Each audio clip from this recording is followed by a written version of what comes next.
創業嘅目的係為咗將研究轉化成為企業，而且可以為社會帶嚟更實際嘅助益。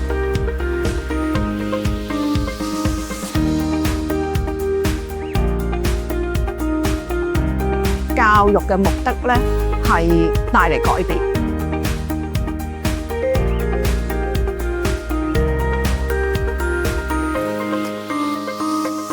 大人蚊咪做大事咯，咁我可以做到啲細微嘢都可以 make 個 difference， 其實亦都已經好好。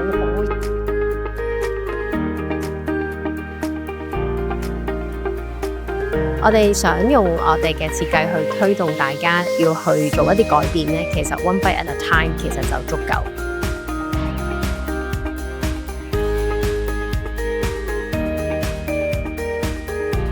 自我決策咧係每個人嘅決定嚟嘅，包括自作朋友。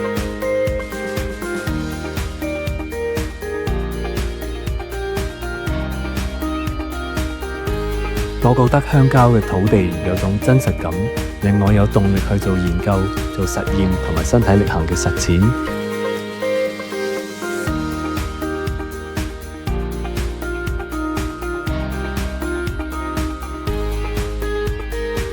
身為學生，我有幸成為連接校園同社會嘅橋梁。